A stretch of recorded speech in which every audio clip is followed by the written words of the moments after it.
आपल्यासोबत राष्ट्रवादी काँग्रेसचे प्रदेशाध्यक्ष शशिकांत शिंदे आहेत. त्यांनी रोहित पवार यांच्या आंदोलनाला भेट दिलेली आहे. आज तिसरा दिवस आहे, पण चर्चा काही होत नाहीये. रोहित दादा म्हणतात की जोपर्यंत सरकार ठोस आश्वासन देत नाही तोपर्यंत तिथून उठायचं नाही. माझ्या माहितीप्रमाणे महाराष्ट्रातल्या शेतकऱ्यांच्या प्रश्नासंदर्भामध्ये रोहित पवार या ठिकाणी आंदोलनाला उतरलेला आहे. त्यांचा आवाज पांडुरंगाच्या दारातून सरकारकडे जावा अशी त्यांची अपेक्षा आहे.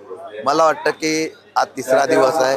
काल पवारसाहेब आम्ही एकत्र होतो, वरिष्ठ पातळीवर आम्ही चर्चा करू, मुख्यमंत्र्यांची चर्चा करतो, त्याचबरोबर या ठिकाणी कृषी मंत्र्यांची चर्चा करतो आणि मार्ग काय निघतो ते आज बघून घेतो.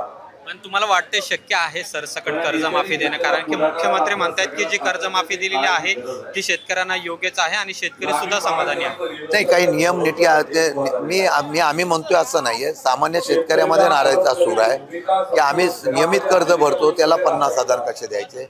मग त्यांचं म्हणणं आहे की आम्हाला त्याप्रमाणे पुढाकार द्यावा आणि सरसकट कर्जमाफी करावी, नियम अटी शर्ती कमी टाकावं. काल कृषी मंत्री सुद्धा रोहित पवारांशी बोलले. ते म्हणाले की तुम्ही आंदोलन मागे घ्या आणि मुंबईला या. मंगळवारी कॅबिनेट आहे, त्याच्यामध्ये तुम्ही सुद्धा सहभागी व्हा आणि याच्यावर आपण चर्चा करून तोडगा. आज त्याच्यावर कृषी मंत्री वगैरे सगळ्यांशी बोलतोय, मुख्यमंत्र्यांशी पण बोलायचा प्रयत्न करतोय आणि ते काय म्हणतात त्याच्यावर मग चर्चा करून निर्णय घेतो. आज तिसरा दिवस आहे, हळूहळू प्रतिसाद आहे तो वाढतोय. राज्यभरातून शेतकरी येत आहेत. राष्ट्रवादी काँग्रेस पक्षाचे प्रमुख म्हणून तुमची काय भूमिका असेल? पक्ष म्हणून कशा पद्धतीने पक्ष म्हणून आम्ही पूर्णपणाने भूमिका या संदर्भामध्ये अशी असणार आहे की लवकरात लवकर हा प्रश्न मिटावा आणि तो प्रश्न मिटला नाही तर राष्ट्रवादी काँग्रेस राज्यभर तशा प्रकारचं आंदोलन करेल. या आंदोलनाच्या विरोधात राज्यातलेच मंत्री, अगदी मंत्री सुद्धा आता बोलू लागलेले आहेत. स्टंटबाजी आहेत, वडापाव खाऊन आंदोलन करतायत, वजन कमी करण्यासाठी उपोषणाला बसले. त्यांचा अनुभव असेल. आंदोलन हे पांडुरंगाच्या दारात प्रामाणिकपणाने करावं लागतं. देवाच्या दारात तर कोण खोटं बोलत नाही, पण असो ते तशा प्रकारचे आंदोलन पूर्वी केलेले असतील म्हणून त्यांचा अनुभव ते सांगत असतील. शेवटचं सरकारला काय आव्हान कराल विरोधी पक्ष? मी सरकारला विनंती करेल की आम्हाला संवाद नको.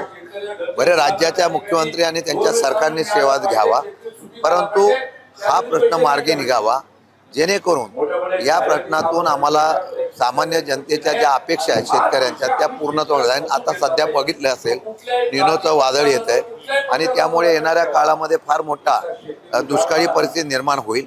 अगोदरच भाव मिळत नाही, याच्यावर युद्धाच्या मुळे शेतकरी पिचलेला आहे, खतं मिळत नाही, डिझेल पेट्रोलचे भाव वाढलेले आहेत. प्रचंड अडचणीत आलेला शेतकरी जर उभा करायचा असेल तर आत्ताच वेळ आहे. त्यांना आत्ता हातभार लावायची. 2 लाख सरसकट कर्जमाफी केली तर हा प्रश्न मिटू शकेल. आजच निर्णय घ्यावा असं वाटतं तुम्हाला? कारण की रोहित दादा म्हणले की आज निर्णय घेतला नाही तर उद्यापासून आम्ही नामदेव पायरीला जाऊन तिथंच आंदोलन करणार आहे. मी आज प्रयत्न करून चर्चा करतो. चर्चा झाल्यानंतर मग पुढच्या दिशा ठरवतो. धन्यवाद. आमच्या शिवला कॅमेरामन रोहित वनकटेसह अमोल धर्माधिकारी, LS मराठी, पंढरपूर.